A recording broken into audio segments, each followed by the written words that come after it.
The government on Thursday informed Parliament that the World Health Organization's air quality guidelines are only advisory and not binding. But environmentalists warn that advisory or not, India cannot afford to flout its own air quality standards. The question, they say, is not about global benchmarks. Rather, it is about whether India can meet the thresholds it has set for itself. Even though our country's standards are significantly lower than the WHO standards, we have decided that we want to reach those standards first before we go to the next level. And therefore, we should reach those standards. Unfortunately, we're violating those standards. I mean, we never ever have 100 AQI. We often, in the Delhi region, cross it. It's almost normal to cross it. So if we don't have to follow anybody else's standards, but I think we should follow our own. There are very little or no private monitors installed.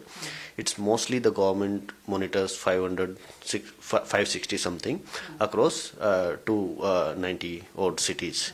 And data from those is collected by CPCB, and that data is synthesized by the global rankings in terms of putting it against the other global cities.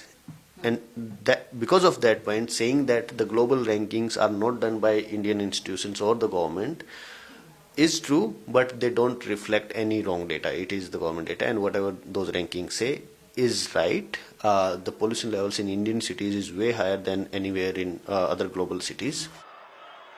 According to experts, while WHO guidelines carry no legal weight, India has both the responsibility and the capacity to strengthen its own air quality index. They point out that the country's diverse geography, climate and socio-economic conditions demand a region-specific, scientifically robust framework. WHO can only advise. The guidelines have to be framed by the nationals across the global community, nations. And why only nations?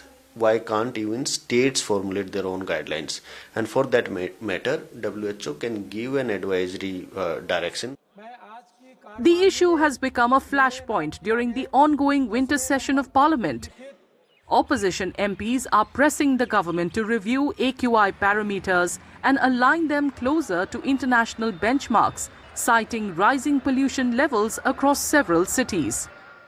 Most of our cities, major cities, are living under a blanket of poisonous air.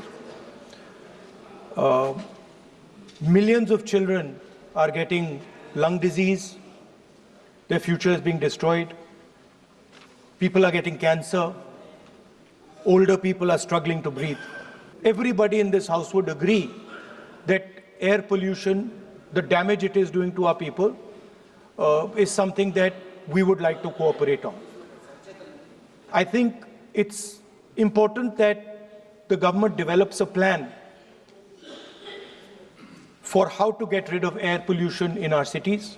कुछ इसमें इसका international standard ये follow करता है, बोलता है हम देश का 5वां इकोनॉमी अभी तीसरा हो जाएगा, और तुलन कुछ इसमें करता रहता है.